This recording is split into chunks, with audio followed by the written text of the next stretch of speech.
Sally and Holstein were very good for each other. She fed him, cleaned up after him, was free with her affection, and rarely bossed him around. He would surprise her in the morning with spontaneous moments of love.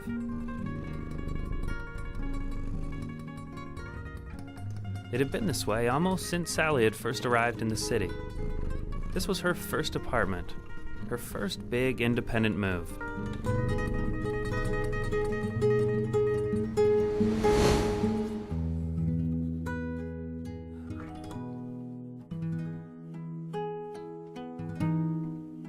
She had no huge prospects. While she was proud to be independent, with neither huge talent nor huge ambition, she considered her options. A fine arts major, with a minor in medieval history, she soon came to the correct conclusion. A girl had to get a job. Just like a cat, Sally had a habit of landing on her feet.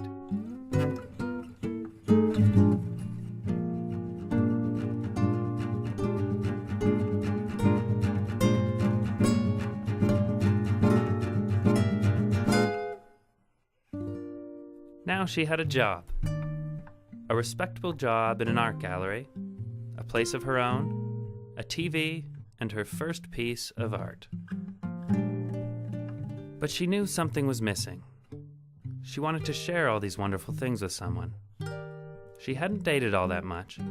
She spent most of her 20s with a fool of a boy who, whilst moody and deep, became a junior executive at a merchant bank, leading him to become even more moody and a lot less deep.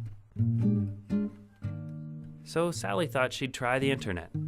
Her friend Tracy had met a really nice fellow online, got married, and now had a little bouncing baby boy. Why shouldn't Sally give it a whirl?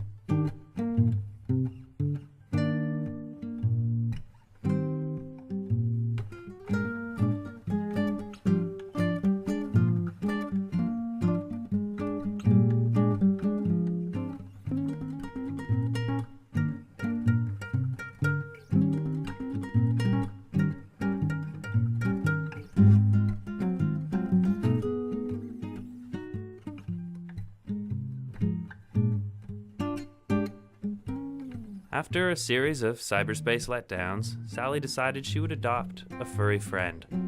Quiet, affectionate, clean, clever, and handsome. That was about all Sally was looking for in a fellow. Holstein moved in.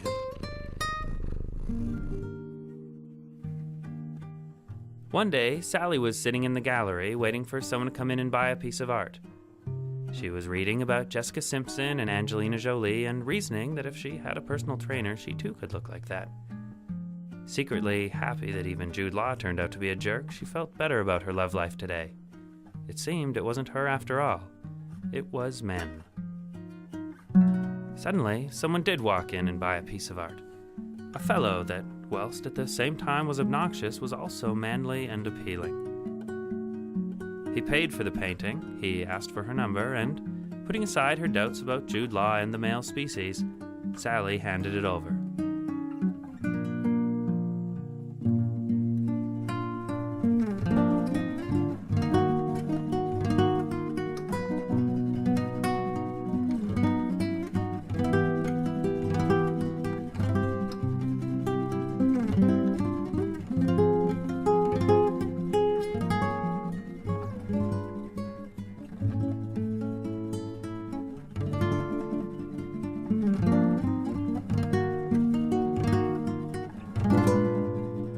Was perfect.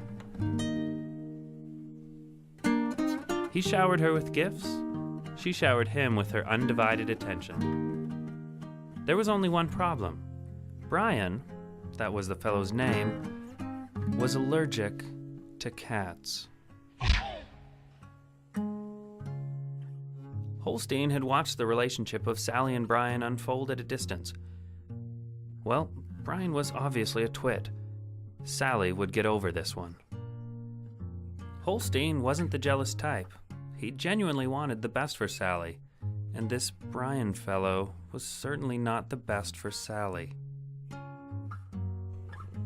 Brian hated Holstein, was scared of him, and a little bit jealous. Holstein was not the type to hate someone. It just didn't occur to him. Holstein liked pretty much everyone and was pretty certain that everyone liked him. One day, Sally asked Brian if he wanted to move in together. And for a few months, it goes well. Brian takes his allergy medication. As a result, Holstein has decided Brian smells funny, so is sticking to his own part of the flat. One day, Holstein overhears Brian and Sally fighting. Though he can't understand human, he gets the gist of it. Brian is not happy. He had just proposed to Sally only moments before. It should have been a wonderful romantic moment. But it was a conditional offer. It was Brian or the cat.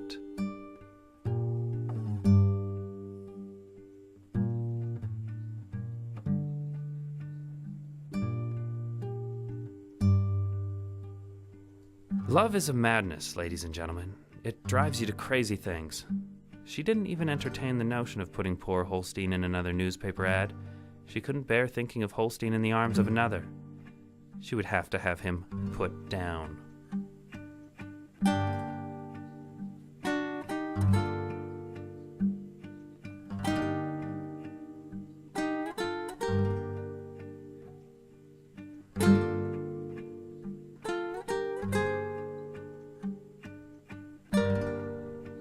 Steeling herself for the awful task at hand, she went over in her head the events that brought her to this place.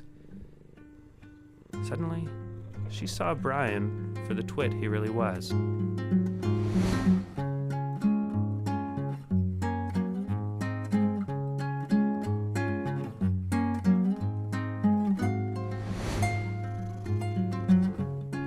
Inside the carrier, Holstein purred. It was all she needed to hear to snap her out of those love crazies.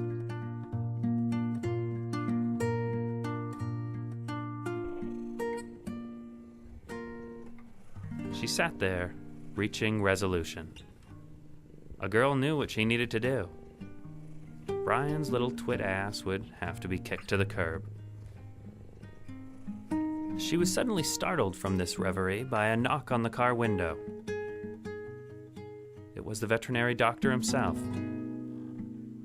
He remarked what a beautiful cat Holstein was. Yes, Holstein was a beautiful, wonderful cat. As she pulled away from the veterinary doctor's office, she was terribly happy that Holstein would not be bartered to the big sleepy needle in the sky. And Brian was gone the next morning.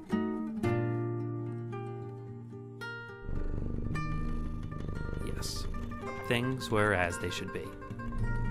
And even though Brian turned out to be a jerk, Sally wasn't afraid to throw her hat back into the ring. Perhaps she would take Holstein for his annual checkup to that handsome young veterinary doctor.